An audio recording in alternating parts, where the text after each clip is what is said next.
And it's interesting with the physical evidence, like like Gobekli Tepe, which is 11,600 years old.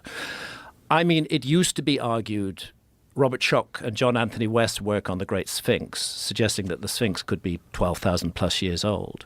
It used to be argued that was impossible because there was no other site anywhere in the world, no other megalithic site of the same age. And then we discover Gobekli Tepe, and it's 11,600 years old. Now, if you can make Gobekli Tepe with its 20-ton megaliths, beautifully carved representations of human and animal figures in those pillars, if you can do that, you can cut the Great Sphinx out of bedrock as well. There's no reason to dismiss the geological evidence of the Great Sphinx anymore, but instead, what archaeology is doing is trying to finesse Gobekli Tepe. They're trying to say, oh, there was this gradual build-up to Gobekli Tepe, and they now talk about a people who they call the Natufians. Again, we don't know what they called themselves, who were predecessors of Gobekli Tepe around 14,000 years ago.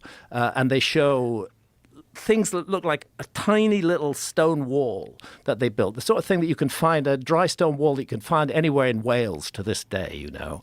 And this is supposed to be a prequel to Gobekli Tepe. I'm sorry, you just don't start off making dry stone walls and then wake up one morning and create 20-ton megaliths in huge stone circles, perfectly astronomically aligned, as we have at Gobekli Tepe. Not only that, but how?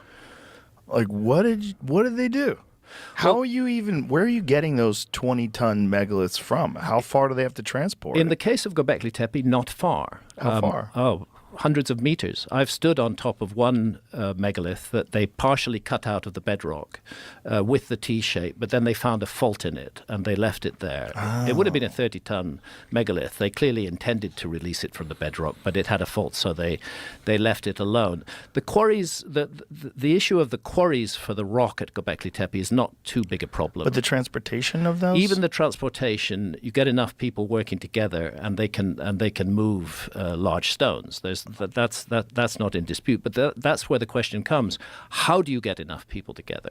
How do you have the organizational skills? Where do you have the mindset that plans something like this at the beginning?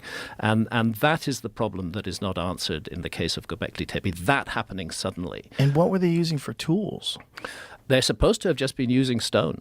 There's not supposed to have been any metals at that period. Not even brass. Not even brass. Not even copper. I have a complicated view on Gobekli Tepe. Let's say it's my hypothesis.